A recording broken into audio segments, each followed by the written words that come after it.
It's the miracle, it's the miracle of the world. Quran, কোরআনের মতো miracle কোনো গ্রন্থ হতে পারে না। এখনো পর্যন্ত কোরআনের প্রত্যেকটা বিষয় প্রমাণিত হয়েছে। আলিফ লাম মিম, কোরআনের প্রথম আয়াত আমরা সবাই পড়ি না? পড়ি তো। অর্থ কি? আল্লাহ এবং তার রাসূল ভালো জানেন। আচ্ছা, আমাকে একটা এক্সাম্পল দিতে পারবেন, একটা হাদিস দেখাতে পারবেন? আল্লাহ এবং তার রাসূলকে তো আমরা বিশ্বাস করি, কিন্তু কাফেররা তো বিশ্বাস করতো না। কোরআন যখন আসছে কাফেররা ছিল কিনা? কাফেররা কখনো প্রশ্ন করেছে, মুহাম্মদ তুমি কি শব্দ ব্যবহার করছো যে শব্দের কোনো অর্থ নাই? এমন কি শব্দ ব্যবহার করো? কোনো হাদিস আছে? আছে? নাই, কোনো হাদিস নাই। তার মানে কি? তার মানে কি তারা আল্লাহ এবং তার রাসূলকে মেনে নিয়েছিল? না। আলিফ লাম মিম, তখনকার যুগটা ছিল সাহিত্যের যুগ। সাহিত্যের শ্রেষ্ঠ সাহিত্য ছিল কোরআন। যে সাহিত্যের মধ্যে শুরুতে এমন কিছু শব্দ ব্যবহার করা হয় যে শব্দের মাধ্যমে যিনি সাহিত্যটা তৈরি করেছেন তার মহত্ব, তার বরত্ব প্রমাণ করার জন্য কিছু শব্দ ব্যবহার করা হতো। যেমন আমাদের সনেট, 14 লাইনের সনেট, এই সনেট মাইকেল মধুসূদন দত্ত, সবাই কিন্তু পারে না সনেট তৈরি করতে। যে যিনি সনেট তৈরি করতে পারেন তাকে আমরা শ্রেষ্ঠ কবি বলতাম, যেমন মাইকেল মধুসূদন দত্তকে বলতাম। তেমনি তখনকার কাফেররা অবাক হয়ে গিয়েছেন যে যে শব্দগুলো আমির ও শুআরা, যারা কবিদের সম্রাট, তারা এই শব্দগুলো ব্যবহার করে। মুহাম্মদ পড়াশোনা জানে না, মুহাম্মদ কিভাবে এই শব্দগুলো ব্যবহার করলো? তাদের মাথা নষ্ট হয়ে গিয়েছে, কারণ এই শব্দগুলো দ্বারা যিনি সৃষ্টিকর্তা আল্লাহর বরত্ব মহত্বকে প্রমাণ করা হয়েছে সেখানে। এজন্য কোনো প্রশ্ন করা হয় নাই। এখান থেকে শিক্ষা কি? এখানকার শিক্ষা হচ্ছে আমাদেরকে according to demand of situation, অবস্থার চাহিদার আলোকে আমাদেরকে যোগ্য হইতে হবে। খোরাসাইন, আল্লাহ রাসূলের ভবিষ্যৎবাণী মিথ্যা হবে না কখনো। আচ্ছা, আমাকে বলুন তো, আমরা কি চোখ দিয়ে দেখি নাকি আলো দিয়ে দেখি? বলুন তো, আমরা কি চোখ দিয়ে দেখি নাকি আলো দিয়ে দেখি? আলো দিয়ে দেখি। আলো দিয়ে দেখি, আলো আছে কিন্তু চোখ নাই, দেখি? এবার বলুন চোখ দিয়ে দেখি। তো চোখ যদি দেখি, চোখ আছে আলো নাই, দেখি? তার মানে কি দুইটার সমন্বয় আমরা দেখি, কম্বিনেশন অফ বোথ। আলো এবং কি চোখ, দুইটার সমন্বয়। তেমনি কোরআন শব্দ এবং অর্থ দুইটার নাম। কোরআন শুধুমাত্র তেলাওয়াতের নাম নয়। কোরআন শুধু আপনাকে তেলাওয়াত করার জন্য পাঠান নাই, কোরআনকে পাঠানো হয়েছে অ্যাজ এ কনস্টিটিউশন। কোরআন এমন একটা কিতাব যার মধ্যে জুতায় সেলাই থেকে রাষ্ট্র পরিচালনা পর্যন্ত প্রত্যেকটা জিনিস আছে, সেটা হচ্ছে হোলি কোরআন। আর আপনি কোরআনটা কি তেলাওয়াত করেন? ধরেন আপনার একটা কাজের লোক আছে, কাজের লোক একটা লিস্ট দিলেন, যাও বাবা লিস্টটা 1 কেজি আলু, 2 কেজি চিনি, 3 কেজি মশলা নিয়ে আসবা। সে নিল, নিয়ে কি করলো? পড়লো আর মুখস্থ করলো। একটু পরে আপনি তারা বললেন, বাবা নিয়ে আসছো? স্যার আমি তো মুখস্থ করে ফেলেছি। আপনি খুশি হবেন? আপনি কি বলবেন? বেটা তোকে আমি মুখস্থ করতে বলছি, তোকে আমি বলছি ঠিক আছে তুই পড়, বুঝ, মুখস্থ করলে কর, কিন্তু তারপর কি করতে হবে? কার্যকর করে দিয়ে আসতে হবে। আর তুই না নিয়ে এসে শুধু মুখস্থ করছো, তোর তো আমি এই জন্য পাঠাইনি। আপনি চাকরি রাখবেন? তো সুতরাং কোরআনটা হচ্ছে এমন, কোরআন হচ্ছে গাইডলাইন। আপনাকে প্রথমে পড়তে হবে, বুঝতে হবে, তারপর কার্যকর করতে হবে, কার্যকর করতে হবে। সুতরাং কোরআনের শিক্ষা যদি আমাদের মধ্যে না থাকে, কোরআনের শিক্ষা যদি আমাদের মধ্যে না থাকে, কার্যকরী শিক্ষা বলা হয়ে থাকে। একটা ধরেন কেউ জীবনে ডাব খায়নি, আপনি তাকে বলেছেন এ ডাব খাবে, বলছে ডাব কেমন করে? ডাবকে চমৎকার, খাইলে তোমার পুরো প্রশান্তি লাভ করবে। সে হঠাৎ করে একটা ডাব পেলো, ডাব পাওয়ার পর সে ডাবটা কামড়ানো শুরু করলো। কি রে ভাই, ডাব বললা যে কি প্রশান্তি, না আমার দাঁতটা সব ভেঙে যাচ্ছে, প্রশান্তি কই? তার কারণ মজা পাচ্ছে না কেন? কারণ সে তো ডাবের চামড়া খাওয়া শুরু করছে। ডাব তো চামড়ার নাম নয়, ডাব হচ্ছে ভিতরে যে পানিটা আছে সেই পানিটার নাম। কোরআন, আপনি বলছেন কোরআন অসাধারণ, কোরআন পড়ে কাফেররা কোরআন শুনতো আর কান্না করতো, ইমান গ্রহণ করতো, ইসলাম গ্রহণ করতো। আর সেই কোরআন আমরা এখন মজা পাই না। কারণ কি? আমরা ডাব খাওয়ার ডাবের যে ছোলাটা আছে সেটা খাওয়া শুরু করছি, ভিতর অংশটা খাচ্ছি, এই জন্য মজা পাই না। বিশ্বাস করেন, বিলিভ অর নট, কোরআনের প্রত্যেকটা আয়াত নিয়ে পড়েন, প্রত্যেকটা আয়াত নিয়ে পড়েন, মাথা নষ্ট হয়ে যাবে। প্রত্যেকটা একটা মিরাকেল। প্রথম সূরা দিয়েছেন বাকারা, শেষ সূরা দিয়েছেন নাস। তুমি গরু কোরআন ছাড়া, তুমি পুরো কোরআন পড়বা, তুমি মানুষে পরিণত হবা। প্রত্যেকটা জিনিস মিরাকেল, প্রত্যেকটা জিনিস। শুধু চিন্তা করেন। আমি আর কথা বাড়াবো না, আমার আরও একটা প্রোগ্রাম আছে। আমি আসলে প্রথমে ক্ষমা চেয়ে নিচ্ছি, আমি স্কেডিউল বিপর্যয় করেছি, কারণ আর একটা প্রোগ্রাম থাকে, আমাকে চলে যেতে হবে। আমি জাস্ট খুব ভালো লেগেছে তারবিয়াত কোরআন ট্রাস্ট, তাদের যে কার্যক্রম আমাকে খুব মুগ্ধ করেছে। আমি ওনাদের, আমার চেম্বারে ওনারা বইটুগুলো পাঠিয়েছেন, ওনাদের কার্যক্রমগুলো আমি দেখেছি, আমাকে খুব চমৎকৃত হয়েছি। আমি মনে করি আল্লাহ তাআলা বলেছে উখরিজাতিল নাস, আমাদেরকে বলেছে তোমাদেরকে আমি পাঠিয়েছি মানুষের কল্যাণ করার জন্য। আপনি আমিত্ব দিয়ে পৃথিবী হবে না, অন্যের জন্য কাজ করতে হবে। আপনাকে আমাকে আল্লাহ তাআলা পাঠিয়েছে উখরিজাতিল নাস, মানুষের কল্যাণ করার জন্য, অন্যের কল্যাণ করার জন্য। তো সুতরাং ওনারা যে কল্যাণ করছে, এবং আমার কাছে সবচেয়ে ভালো লেগেছে ওনার মক্তব। মক্তব হচ্ছে আমাদের একসময় একটা ঐতিহ্য ছিল, বাংলাদেশের মক্তব হচ্ছে কি একটা ঐতিহ্য ছিল, কিন্তু বিভিন্ন আগ্রাসনের কারণে মক্তবকে উঠিয়ে দেওয়া হয়েছে। আগে আমরা ছোটবেলায় সালাম, এখন বলে যে মুরব্বীরা বাচ্চারা সালাম দেয় না, সালাম দিবে কেমনে?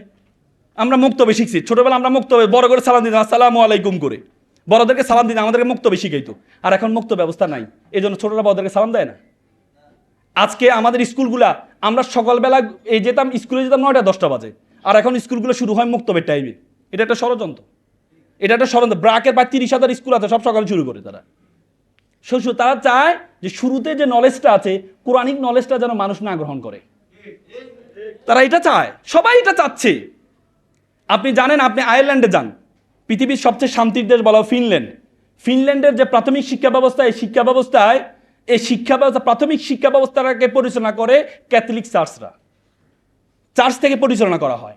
এবং তাদের যে প্রাথমিক শিক্ষক নিয়োগের পরীক্ষায় একটা certificate, CRS, certificate of religious studies, মানে প্রাথমিক শিক্ষক নিয়োগ হইতে হলে তাকে যদি ধর্মীয় জ্ঞান না থাকে, সার্টিফিকেট না থাকে, তাহলে শিক্ষক হিসেবে নিয়োগ দেয় না। তার মানে তারা মনে করে শুরুতে যদি ধর্মীয় জ্ঞান না দেওয়া হয়, আপনি একটা গাছ বাঁকা লাগাইলেন, বড় হওয়ার পর দেখলেন যে ঘরের ভিতরে ঢুকে যাচ্ছে, আপনি চাইলে সোজা করতে পারবেন? কেন? কারণ আপনি তো শুরুতে তাকে বাঁকা লাগাইছেন। আজকে আমরা বলি বাচ্চারা আমাদেরকে সালাম দেয় না, বাচ্চারা এখন বেয়াদব হয়ে গেছে। কেন বেয়াদব হয়েছে? কারণ তাদেরকে আমরা ধর্মীয় জ্ঞান দিচ্ছি না, শুরুতে বাঁকা লাগাচ্ছি, এরপরে বড় হওয়ার পর সোজা করার চেষ্টা করছি, এই তো সোজা হবে না। এই জন্য মক্তবগুলোকে আবার চালু করতে হবে। আমাদের বাংলাদেশের 90,000 কি আছে গ্রাম আছে, বলা হয় তাকে 90,000 গ্রামে 3 লক্ষ মসজিদ আছে। তার মানে প্রত্যেকটা গ্রামে 4টা করে মসজিদ আছে। আমি যতটুকু জানি কোরআনকে, ততটুকু আমি আপনাদের সাথে একটু শেয়ার করব। দেখেন, এখানে বলা হয়েছে রমাদান, তাকওয়া, কোরআন, এই 3টা জিনিস। একটা হচ্ছে রমাদান, তাকওয়া, কোরআন, এই 3টা একটার সাথে একটা রিলেটেড। তাকওয়ার কথা চিন্তা করলে আপনাকে রমাদানের কথা চিন্তা করতে হবে, রমাদানের কথা চিন্তা করলে আপনাকে কোরআনের কথা চিন্তা করতে হবে, আবার কোরআনের কথা চিন্তা করলে আপনাকে তাকওয়ার কথা চিন্তা করতে হবে। কারণ আমরা যখন কোরআন এবং রমাদান, দেখেন এই রমাদান মাস, সেটা আল্লাহ তাআলা কোরআনে বলছে শাহরুর রমাদান আল্লাযী উনজিলা ফীহিল Quran. This month the Quran was revealed by almighty towards রাসূল করিম সাল্লাল্লাহু আলাইহি ওয়াসাল্লাম। এটা মাস যে মাসে কোরআন অবতীর্ণ হয়েছে। দেখেন এত পয়গম্বর আছে, বলা হয় যে 1,47,000, অনেকে অনেকভাবে বলে, ব্যাখ্যা বলে, কে বলে 2,20,000 পয়গম্বর আছে। আমাদের রাসূল করিম সাল্লাল্লাহু আলাইহি সাল্লাম কেন লাস্ট অ্যান্ড গ্রেটেস্ট হয়েছে? এত উম্মত আছে, তার মধ্যে আমাদেরকে কেন বলা আছে কুনতুম খায়রা উম্মাত? আমাদেরকে বলছে you are the noblest nation, you are the best nation. আমাদেরকে কেন বলা হয়েছে তুমি হচ্ছে সর্বোত্তম জাতি? তার সবচেয়ে বড় মূল কারণ হচ্ছে কোরআন আমাদের উপর অবতীর্ণ হয়েছে। অনলি ওয়ান রিজন, দ্য কোরআন আমাদের উপর অবতীর্ণ হয়েছে। একটি কোরআন একটা মাসকে যখন স্পর্শ করেছে, সাথে সাথে মাসের গুরুত্ব বেড়ে গিয়েছে। একটা কোরআন একটা মানুষকে স্পর্শ করেছে, তার গুরুত্ব বেড়ে গিয়েছে। এই যে কাঠ, আমরা অনেকে কাঠে পাদানি বানাই, পা রাখি, সে কাঠটা দিয়ে যদি একটা রেহাল বানানো হয়, এই রেহালটা তো নিচে পড়ে, আমরা কি নিচে পড়লে আমরা কি ফাদা নিচে ব্যবহার করব? কি করব? চুমু খাবো। কেন? অনলি টাচ অফ হলি কোরআন। কাপড় দিয়ে আমরা অনেক সময় জুতা মুছি, সে কাপড়টাকে যদি কোরআনের গিলাপ বানানো হয়, এই কাপড়টা যদি নিচে পড়ে, তাহলে আমরা কি করি? চুমু খাই। কেন? একমাত্র কারণ হচ্ছে শুধুমাত্র কোরআন তাকে কি করেছে? স্পর্শ করেছে। তার মানে কোরআন স্পর্শ করার কারণে যদি একটা কাপড়ের গুরুত্ব বেড়ে যায়, কোরআন স্পর্শ করার কারণে যদি একটা কাঠের গুরুত্ব বেড়ে যায়, কোরআন স্পর্শ করার কারণে যদি একটা মাসের গুরুত্ব বেড়ে যায়, কোরআন স্পর্শ করার কারণে যদি একটা মানুষের গুরুত্ব বেড়ে যায়, সে কোরআন যদি আমরা ধারণ করে লালন করি, তাহলে আমাদের সম্মান সারা বিশ্বের সেরা সম্মানে পরিণত হবে। এখন কথা হচ্ছে আমরা সম্মানিত না কেন? কারণ আমরা ওন করতে পারি না। আমরা মনে করি আমাদের সন্তানদের মধ্যে যে সন্তানটা সবচেয়ে একটু বোকাশোকা, তাকে আমি মাদ্রাসা পড়াই, তাকে বলি তুমি কোরআনে হাফেজ হও।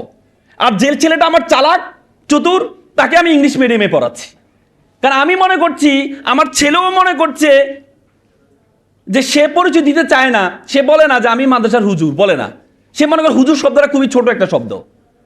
হয়তো হু ওয়াজ দ্য হুজুর, হু ওয়াজ দ্য ফার্স্ট হুজুর in the history of the world? পৃথিবীর ইতিহাসে প্রথম হুজুর কে ছিলেন? কে ছিলেন? হযরত মুহাম্মদ মুস্তাফা সাল্লাল্লাহু আলাইহি সাল্লাম, যিনি এ মানব জাতির ইতিহাসে সেরা মানব বলা হয়। এটাকে আমরা বলেছি? আমরা বলেছি এটা? মাইকেল এইচ হার্ট, আমেরিকান একজন দার্শনিক, তিনি একটা বই লিখেছেন 100 influential person history of the world. পৃথিবীর ইতিহাসে 100 জন যারা মানব সভ্যতার ইতিহাসে অবদান রেখেছেন, সে অবদানের ক্যাটাগরিজ, যার যত বেশি অবদান তিনি তাকে প্রথমে রেখেছেন। সেই হিসেবে একজন খ্রিস্টান, তিনি আমাদের নবী হযরত মুহাম্মদ মুস্তাফা সাল্লাল্লাহু আলাইহি সাল্লামকে প্রথমে রেখেছেন। আর দ্বিতীয় রেখেছেন কাকে? নিউটনকে। নিউটনের আপনি যদি কথা চিন্তা করেন, তার 1000 বা 2000 পাবেন, বাণী পাবেন। কিন্তু প্রফেট মুহাম্মদ মুস্তাফা সাল্লাল্লাহু আলাইহি সাল্লাম, ইমাম বুখারী 6 লক্ষ হাদিস বর্ণনা করেছে। এমন ব্যক্তি পৃথিবীর ইতিহাসে কোনো ব্যক্তি নাই যেই ব্যক্তির একবারে ছোটবেলা থেকে মৃত্যু পর্যন্ত প্রত্যেকটা জিনিস এক একটা হাদিসে পরিণত, প্রত্যেকটা জিনিস এক একটা অনুকরণীয় আদর্শে পরিণত হয়েছে। পৃথিবীতে এমন কোনো মানব আপনি পাবেন না। মাইকেল এইচ হার্ট কি বলেছেন জানেন? রাসূল was the only one person, prophet Muhammad was the only one person, he is successful in religious life as well as the secular life. তিনি বলছেন প্রফেট মুহাম্মদ একমাত্র ব্যক্তি যিনি সেকুলার লাইফে যেভাবে সফল, ধর্মীয় জীবনেও সেভাবে সফল। আমরা অনেক দার্শনিকের কথা বলি, যেমন বার্নার্ড রাসেল। আর আল্লাহ বলছে আমার পরিবারের সদস্য যারা তোমরা কোরআন পড়বা, আর সেই পরিবারের সদস্যরা আমরা নিজেরা লজ্জা পাই হুজুর বলতে। আমার সন্তানটাকে মাদ্রাসা পড়াই, এটা আমি আমার প্রতিবেশীকে বলতে চাই না। যে প্রতিষ্ঠানটার নামের সাথে স্কুল শব্দ আছে, ইসলামিক স্কুল, সেখানে পড়াই, মাদ্রাসা বললে আমরা পড়াই না। আচ্ছা, মাদ্রাসা শিক্ষা কি? মাদ্রাসা শিক্ষা কি? মিম দাল র সিন। মিম মানে মক্কা এন্ড মদিনা, দাল মানে দার্স, রা মানে রহমত, আর সিন মানে সাকিনা। যে নলেজের মধ্যে রহমত সকিনা আছে, যে নলেজ মক্কা এবং মদিনার নলেজ, সেটা হচ্ছে মাদ্রাসা। আর আমরা সেটা লজ্জা পাই। এজন্য প্রথম কথা হচ্ছে, আপনাকে যদি নিজেকে বড় মনে করতে হয়, প্রথমে নিজের মধ্যে ভাব নিয়ে আসতে হবে আমি বড়। পৃথিবীতে এমন কোনো কিতাব নেই এত কারনুন শব্দ থেকে আসে অধিক পঠিত কোরআন। এখনো পর্যন্ত একটা তাত্ত্বিকভাবে, বৈজ্ঞানিকভাবে একটা থিওরিও কোরআনের এটা সাংঘর্ষিক বের করতে পারে নাই। হয়তো সাময়িক আমাদের কাছে মনে হয়েছে এটা ভুল, আমাদের কাছে ভুল মনে হয়েছে। একসময় শরীয়তে বলা হয়েছে যে চাক্ষুষ সাক্ষী হচ্ছে সবচেয়ে বড় সাক্ষী, বলেছে না? তখন আমাদের যারা এভিডেন্স, যারা আইন প্রণেতা আছে, তারা বলছে, কে বলছে চাক্ষুষ সাক্ষী সবচেয়ে বড় সাক্ষী? ভিডিওগ্রাফি, যদি ভিডিও দেখা যায়, এটা হচ্ছে সবচেয়ে বড় সাক্ষী। কারণ ভিডিওতে দেখা যাচ্ছে চোর চুরি করছে, আর আরেকজন বলছে অমুক চুরি করছে। কোনটা উত্তম? যেটা ভিডিওতে দেখা যায় ওইটা। তখন আমাদের কাছে কোরআনের এই বিধানটাকে আমাদের কাছে কেন যেন ব্যাখ্যাপ্পা মনে হচ্ছে। কথা তো সত্য, ভিডিও হলে না সবচেয়ে বড় সাক্ষী। কিন্তু এআই আসার পরে প্রমাণিত হয়েছে, ভিডিও দেখা গেলে এই ভিডিও আর সাক্ষী হয় না, এই ভিডিও এআই দিয়ে বানানো যায়। এখন এআই আসার পরে সবাই স্বীকার করে নিয়েছে চাক্ষুষ সাক্ষীর উপরে বড় কোনো সাক্ষী হতে পারে না। তার মানে কোরআনের বিধানগুলো আমাদের কাছে সাময়িক কি মনে হবে একটু বেখাপ্পা। 1500 বছর আগের কোরআন। কত বছর আগের? 1500 বছর আগের কোরআন এখন কি খাপ খাবে? আমাদের কাছে অনেক সময় মনে হয় কিন্তু কোরআনের প্রত্যেকটা বিধান, ছোটবেলা আমরা ভাবতাম আমাদেরকে আল্লাহ তাআলা বলছে যে তোমাদেরকে আমি ভালো আমলনামা তোমাদের ডান হাতে দিব, আর পুরো জীবনের খারাপ আমলনামা কোথায় দিব? বা আমরা বলি কি রে ভাই, 70, 75, 80 বছরের আমলনামা এক হাতে কিভাবে দিবে? আমি ছোটবেলা আমরা ভাবতাম এটা তো মনে হচ্ছে এটা বেখাপ্পা বলতাম না আমরা। কিন্তু যখন মেমোরি কার্ড আসছে, তখন আমরা দেখতে পেলাম একটা ছোট্ট মেমোরি কার্ডের মধ্যে শত ঘন্টা রাখা যায়। তখন কি আর আমাদের কাছে যে আগে যেটা ধারণা করেছিলাম এটা কি বেখাপ্পা মনে হয়েছিল? আল্লাহ বলেছে সর্বনিম্ন জান্নাত আমি যেটা দিব সেটা 10টা পৃথিবীর সমান। তা আমরা ভাবতাম যে 10টা পৃথিবী, তা আল্লাহর কাছে কত পৃথিবী আছে? বলতাম কি না? বলতাম কি না? কিন্তু এখন আধুনিক বিজ্ঞান প্রমাণিত করেছে কত লক্ষ লক্ষ কোটি পৃথিবী আছে। আমাদের পৃথিবীর আয়তন কত বলুন তো? 52,000 বর্গ কিলোমিটার। এই 52,000 বর্গ কিলোমিটার পৃথিবীটাকে যদি আমরা যে সূর্যটা দেখতে পাই, সূর্যের মধ্যে যদি ঢুকিয়ে দেওয়া হয়, তাহলে 13 লক্ষ পৃথিবী ঢুকিয়ে দেওয়া সম্ভব। কত লক্ষ? কত লক্ষ? 13 লক্ষ। সূর্য একটা কি গ্রহ? বলে যে এমন একটা গ্রহ আছে, এটাকে বলে জুয়েস ব্যাটল। সে গ্রহটার মধ্যে যদি সূর্যকে ঢুকিয়ে দেওয়া হয়, 33 কোটি সূর্য ঢুকিয়ে দেওয়া সম্ভব। সুবহানাল্লাহ বলবেন না? তার মানে কত কোটি বিলিয়ন বিলিয়ন পৃথিবী আল্লাহর কাছে আছে। এটাকে আগে আমাদের কাছে ব্যাখ্যাপ্পা মনে হয়েছিল না? এখন ব্যাখ্যাপ্পা মনে হয় না। তো সুতরাং যে কোরআন আমরা ধারণ করছি, ফ্রান্সের একজন চিকিৎসক ছিলেন ডক্টর মরিস বুকাইলি, নাম শুনেছেন মনে হয়। মরিস বুকাইলি উনি মমি বিশেষজ্ঞ ছিলেন। মমি বিশেষজ্ঞ ছিলেন। আপনারা জানেন 1880 সালে ফেরাউনের এটা পাওয়া গেছে, বমির লাশটা পাওয়া গিয়েছিল। পরবর্তীতে এটাকে নিয়ে মিশরের এতে রাখা হয়, জাদুঘরে রাখা হয়। পরবর্তী ফ্রান্স এটাকে অনুরোধ করে তারা একটু গবেষণা করবে এই লাশটা দেওয়ার জন্য। পরে ফ্রান্সকে দেওয়া হয়, মরিস বুকাইলিকে প্রদান করে সেটাকে গবেষণা করতে বলা হয়। মরিস বুকাইলি প্রত্যেকটা কিতাব পড়লেন, দেখেছেন তাওরাত বলেন, বাইবেল বলেন, জাবুর বলেন, ইঞ্জিল বলেন, প্রত্যেকটাতে ফেরাউন যে মারা গিয়েছে এবং কি ডুবে মারা গিয়েছে এটা বলা হয়েছে। কিন্তু ফেরাউনের লাশকে যে অক্ষত রাখা হবে মানুষের জন্য দৃষ্টান্ত, এটা শুধুমাত্র কোরআনে বলা আছে। পরবর্তী উনি দেখেন তার শরীরের মধ্যে লবণ পাওয়া গিয়েছে বেশি, তাহলে বুঝতে পেরেছেন সাগরে ডুবেছেন। আমি নীলনদ দেখার সুযোগ হয়েছে, আমি উগান্ডা গিয়েছিলাম কিছুদিন আগে। নীলনদ যেখানে উৎপত্তিস্থল নীলনদের, এবং দেখেছে তার শরীরের মধ্যে অনেকগুলো দাগ, যে দাগগুলো হচ্ছে ঢেউয়ের কারণে হয়। নীলনদের স্রোত বেশি, ঢেউয়ের কারণে তার শরীরের মধ্যে দাগ হয়েছে এবং তাকে অক্ষত রাখা অবস্থায় পাওয়া গিয়েছে। এটা কোথায়? 1500 বছর আগের কোরআন কিভাবে জানতো ফেরাউনের লাশ যে পাওয়া যাবে, তার যে অক্ষত রাখা হবে কিভাবে জানতো? তার মানে it's a miracle, it's the miracle, it's the miracle of the world. কোরআনের মতো মিরাকেল কোনো গ্রন্থ হতে পারে না। এখনো পর্যন্ত কোরআনের প্রত্যেকটা বিষয় প্রমাণিত হয়েছে। আলিফ লাম মিম, কোরআনের প্রথম আয়াত আমরা সবাই পড়ি না? পড়ি তো। অর্থ কি? আল্লাহ এবং তার রাসূল ভালো জানেন। আচ্ছা, আমাকে একটা এক্সাম্পল দিতে পারবেন, একটা হাদিস দেখাতে পারবেন? আল্লাহ এবং তার রাসূলকে তো আমরা বিশ্বাস করি, কিন্তু কাফেররা তো বিশ্বাস করতো না। কোরআন যখন আসছে কাফেররা ছিল কিনা? কাফেররা কখনো প্রশ্ন করেছে, মোহাম্মদ তুমি কি শব্দ ব্যবহার করছো যে শব্দের কোনো অর্থ নাই? এমন কি শব্দ ব্যবহার করো? কোনো হাদিস আছে? আছে? নাই, কোনো হাদিস নাই। তার মানে কি? তার মানে কি তারা আল্লাহ এবং তার রাসূলকে মেনে নিয়েছিল? না। আলিফ লাম মিম তখনকার যুগটা ছিল সাহিত্যের যুগ। সাহিত্যের শ্রেষ্ঠ সাহিত্য ছিল কোরআন। যে সাহিত্যের মধ্যে শুরুতে এমন কিছু শব্দ ব্যবহার করা হয় যে শব্দের মাধ্যমে যিনি সাহিত্যটা তৈরি করেছেন তার মহত্ব, তার বরত্ব প্রমাণ করার জন্য কিছু শব্দ ব্যবহার করা হতো। যেমন আমাদের সনেট, 14 লাইনের সনেট। এই সনেট মাইকেল মধুসূদন দত্ত, সবাই কিন্তু পারে না সনেট তৈরি করতে।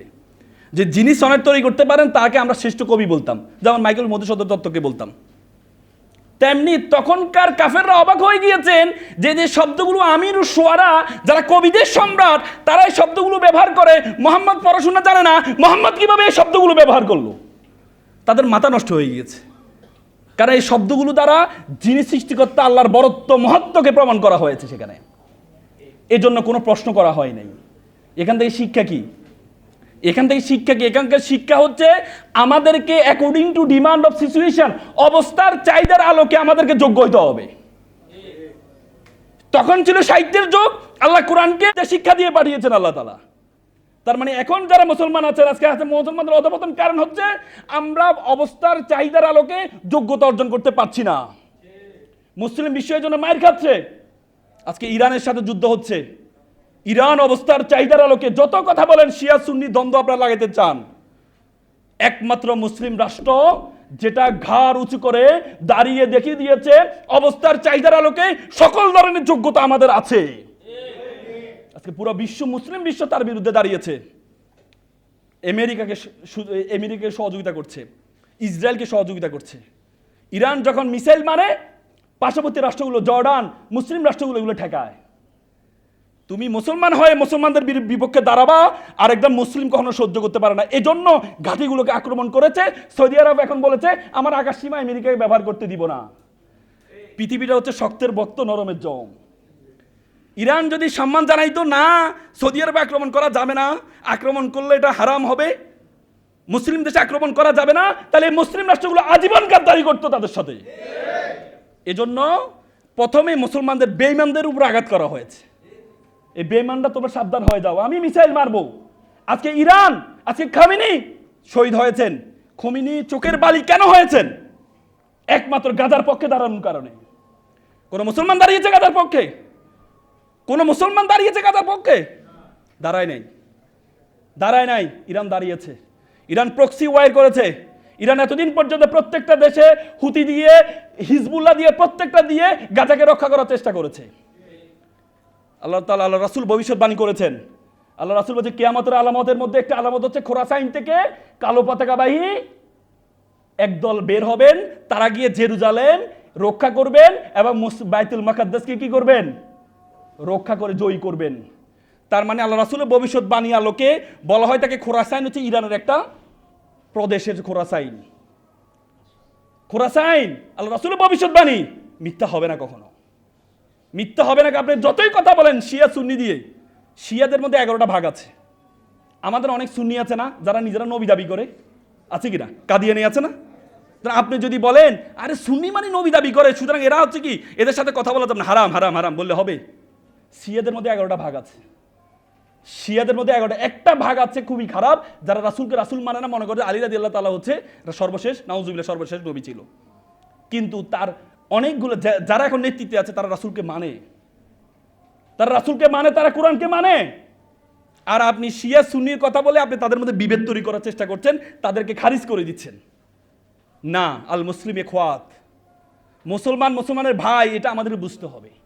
এজন্য আজকে ইরান যে যোগ্যতা অর্জন করেছে, ইরানের কথা এমন কোন কিতাব নাই যেখানে উল্লেখ নেই। পারস্যের কথা কোরআনে আছে, বাইবেলে আছে, প্রত্যেকটা কিতাবে পারস্যের কথা বলা আছে। পারস্যর এমনি এমনি হয় নাই, এমনি এমনি গাছ দেখাচ্ছে না ইরান। ইরানের যে ভৌগোলিক অবস্থান আল্লাহ তাআলা তাদেরকে দিয়েছে, ইরানকে স্থলপথে জীবনে কেউ আক্রমণ করতে পারবে না। চারপাশে পাহাড়। আমেরিকাকে যেভাবে কেউ আক্রমণ করতে পারবে না তার ভৌগোলিক কারণে, ইরানকেও কেউ আক্রমণ করতে পারবে না। এই জন্য পারছে না। পুরো বিশ্ব এক হয়ে গিয়েছে ইরানের বিপক্ষে, তারপরও পারছে না। ট্রাম্প তো এখন বাঁচার জন্য চাচ্ছে যুদ্ধ থেকে ব্যাক আসার জন্য, যুদ্ধ থেকে ব্যাক আসার। কিন্তু ওয়ামাকারুল্লাহ আল্লাহু খায়রুল মাকিরিন, আল্লাহ দেখিয়ে দিয়েছে, আল্লাহ দেখিয়ে দিয়েছে। সুতরাং আমাদেরকে এখান থেকে শিক্ষা হচ্ছে, আমরা যারা মুসলমান দাবি করি, মনে রাখবেন কোরআন শুধু তেলাওয়াতের নাম নয়। আমাদের একটু আগে একটা আলোচক চমৎকার, আমার খুব ভালো লেগেছে, কোরআন শুধু তেলাওয়াতের নাম নয়। আচ্ছা আমাকে বলুন তো, আমরা কি চোখ দিয়ে দেখি নাকি আলো দিয়ে দেখি? বলুন তো, আমরা কি চোখ দিয়ে দেখি নাকি আলো দিয়ে দেখি? আলো দিয়ে দেখি। আলো দিয়ে দেখি, আলো আছে কিন্তু চোখ নাই, দেখি? এবার বলুন চোখ দিয়ে দেখি। তো চোখ যদি দেখি, চোখ আছে আলো নাই, দেখি? তার মানে কি দুইটার সমন্বয় আমরা দেখি, কম্বিনেশন অফ বোথ। আলো এবং কি চোখ, দুইটার সমন্বয়। তেমনি কোরআন শব্দ এবং অর্থ দুইটার নাম। কোরআন শুধুমাত্র তেলাওয়াতের নাম নয়। কোরআন শুধু আপনাকে তেলাওয়াত করার জন্য পাঠান নাই, কোরআনকে পাঠানো হয়েছে অ্যাজ এ কনস্টিটিউশন। কোরআন এমন একটা কিতাব যার মধ্যে জুতা সেলাই থেকে রাষ্ট্র পরিচালনা পর্যন্ত প্রত্যেকটা জিনিস আছে, সেটা হচ্ছে হলি কোরআন। আর আপনি কোরআনটা কি তেলাওয়াত করেন? ধরুন আপনার একটা কাজের লোক আছে, কাজের লোক একটা লিস্ট দিলেন, যাও বাবা লিস্টটা 1 কেজি আলু, 2 কেজি চিনি, 3 কেজি মশলা নিয়ে আসবা। সে নিল, নিয়ে কি করলো? পড়লো আর মুখস্থ করলো। একটু পরে আপনি তারা বললেন বাবা নিয়ে আসছো, স্যার আমি তো মুখস্থ করে ফেলেছি। আপনি খুশি হবেন? আপনি কি বলবেন? বেটা তোকে আমি মুখস্থ করতে বলছি, তোকে আমি বলছি ঠিক আছে তুই পড়, বুঝ, মুখস্থ করলে কর, কিন্তু তারপর কি করতে হবে? কার্যকর করে নিয়ে আসতে হবে। আর তুই না নিয়ে এসে শুধু মুখস্থ করছস, তোর তো আমি এই জন্য পাঠাইনি। আপনি চাকরি রাখবেন? তো সুতরাং কোরআনটা হচ্ছে এমন, কোরআন হচ্ছে গাইডলাইন। আপনাকে প্রথমে পড়তে হবে, বুঝতে হবে, তারপরে কার্যকর করতে হবে, কার্যকর করতে হবে। সুতরাং কোরআনের শিক্ষা যদি আমাদের মধ্যে না থাকে, কোরআনের শিক্ষা যদি আমাদের মধ্যে না থাকে, কার্যকর শিক্ষা বলা হয়ে থাকে। একটা ধরেন কেউ জীবনে ডাব খায়নি, আপনি তাকে বলেছেন এ ডাব খাবে, বলছে ডাব কেমন করে? ডাবকে চমৎকার, খাইলে তোমার পুরো প্রশান্তি লাভ করবে। সে হঠাৎ করে একটা ডাব পেলো, ডাব পাওয়ার পর সে ডাবটা কামড়ানো শুরু করলো। কি রে ভাই, ডাব বললা যে কি প্রশান্তি, না আমার দাঁতটা সব ভেঙে যাচ্ছে, প্রশান্তি কই? তার কারণ মজা পাচ্ছে না কেন? কারণ সে তো ডাবের চামড়া খাওয়া শুরু করছে। ডাব তো চামড়ার নাম নয়, দাওয়াতের ভিতরে যে পানিটা আছে সেই পানিটার নাম কোরআন। আপনি বলছেন কোরআন অসাধারণ, কোরআন পরে কাফেররা কোরআন শুনতো আর কান্না করতো, ইমান গ্রহণ করতো, ইসলাম গ্রহণ করতো। আর সেই কোরআন আমরা এখন মজা পাই না। কারণ কি? আমরা ডাব খাওয়ার ডাবের যে ছোলাটা আছে সেটা খাওয়া শুরু করছি, ভিতর অংশটা খাচ্ছি, এই জন্য মজা পাই না। বিশ্বাস করেন, বিলিভ অর নট, কোরআনের প্রত্যেকটা আয়াত নিয়ে পড়েন, প্রত্যেকটা আয়াত নিয়ে পড়েন, মাথা নষ্ট হয়ে যাবে। প্রত্যেকটা একটা মিরাকেল। প্রথম সূরা দিয়েছেন বাকারা, শেষ সূরা দিয়েছেন নাস। তুমি গরু কোরআন ছাড়া, তুমি পুরো কোরআন পড়বা, তুমি মানুষে পরিণত হবা। প্রত্যেকটা জিনিস মিরাকেল, প্রত্যেকটা জিনিস। তুমি শুধু চিন্তা করেন। আমি আর কথা বাড়াবো না, আমার আরও একটা প্রোগ্রাম আছে। আমি আসলে প্রথমে ক্ষমা চেয়ে নিচ্ছি, আমি স্কেডিউল বিপর্যয় করেছি, কারণ আর একটা প্রোগ্রাম থাকে, আমাকে চলে যেতে হবে। আমি জাস্ট খুব ভালো লেগেছে তারবিয়াত কোরআন ট্রাস্ট, তাদের যে কার্যক্রম আমাকে খুব মুগ্ধ করেছে। আমি ওনাদের, আমার চেম্বারে ওনারা বইটুগুলো পাঠিয়েছেন, ওনাদের কার্যক্রমগুলো আমি দেখেছি, আমাকে খুব চমৎকৃত হয়েছি। আমি মনে করি আল্লাহ তাআলা বলেছে উখরিজাতিল নাস, আমাদেরকে বলেছে তোমাদেরকে আমি পাঠিয়েছি মানুষের কল্যাণ করার জন্য। আপনি আমিত্ব দিয়ে পৃথিবী হবে না, অন্যের জন্য কাজ করতে হবে। আপনাকে আমাকে আল্লাহ তাআলা পাঠিয়েছে উখরিজাতিল নাস, মানুষের কল্যাণ করার জন্য, অন্যের কল্যাণ করার জন্য। তো সুতরাং ওনারা যে কল্যাণ করছে, এবং আমার কাছে সবচেয়ে ভালো লেগেছে ওনার মক্তব হচ্ছে আমাদের একসময় একটা ঐতিহ্য ছিল। বাংলাদেশের মক্তব হচ্ছে কি একটা ঐতিহ্য ছিল, কিন্তু বিভিন্ন আগ্রাসনের কারণে মক্তবকে উঠিয়ে দেওয়া হয়েছে। আগে আমরা ছোটবেলায় সালাম, এখন বলে যে মুরব্বীরা বাচ্চারা সালাম দেয় না, সালাম দিবে কেমনে? আমরা মক্তবে শিখছি, ছোটবেলা আমরা মক্তবে বড় করে সালাম দিতাম আসসালামু আলাইকুম করে, বড়দেরকে সালাম দিতাম, আমাদেরকে মক্তবে শিখাইতো। আর এখন মুক্ত ব্যবস্থা নাই, এই জন্য ছোটরা বড়দেরকে সালাম দেয় না। আজকে আমাদের স্কুলগুলা, আমরা সকালবেলা যেতাম, স্কুলে যেতাম 9টা 10টা বাজে, আর এখন স্কুলগুলো শুরু হয় মুক্তবের টাইমে। এটা একটা ষড়যন্ত্র, এটা একটা ষড়যন্ত্র। ব্রাকের প্রায় 30,000 স্কুল আছে, সব সকালে শুরু করে তারা। তারা চায় যে শুরুতে যে নলেজটা আছে, কোরআনিক নলেজটা যেন মানুষ না গ্রহণ করে, তারা এটা চায়, সবাই এটা চাচ্ছে। আপনি জানেন, আপনি আয়ারল্যান্ডে যান, পৃথিবীর সবচেয়ে শান্তির দেশ বলা হয় ফিনল্যান্ড। ফিনল্যান্ডের যে প্রাথমিক শিক্ষা ব্যবস্থা, এই শিক্ষা ব্যবস্থায় প্রাথমিক শিক্ষা ব্যবস্থাটাকে পরিচালনা করে ক্যাথলিক চার্চ থেকে পরিচালনা করা হয়। এবং তাদের যে প্রাথমিক শিক্ষক নিয়োগের পরীক্ষায় একটা সার্টিফিকেট লাগে, CRS, certificate of religious studies. মানে প্রাথমিক শিক্ষক নিয়োগ হইতে হলে তাকে যদি ধর্মীয় জ্ঞান না থাকে, সার্টিফিকেট না থাকে, তাহলে শিক্ষক হিসেবে নিয়োগ দেয় না। তার মানে তারা মনে করে শুরুতে যদি ধর্মীয় জ্ঞান না দেওয়া হয়, আপনি একটা গাছ বাঁকা লাগাইলেন, বড় হওয়ার পর দেখলেন এটা ঘরের ভিতরে ঢুকে যাচ্ছে, আপনি চাইলে সোজা করতে পারবেন? কেন? কারণ আপনি তো শুরুতে তাকে বাঁকা লাগাইছেন। আজকে আমরা বলি বাচ্চারা আমাদেরকে সালাম দেয় না, বাচ্চারা এখন বেয়াদব হয়ে গেছে। কেন বেয়াদব হয়েছে? কারণ তাদেরকে আমরা ধর্মীয় জ্ঞান দিচ্ছি না, শুরুতে বাঁকা লাগাচ্ছি, এরপরে বড় হওয়ার পর সোজা করার চেষ্টা করছি, এই তো সোজা হবে না।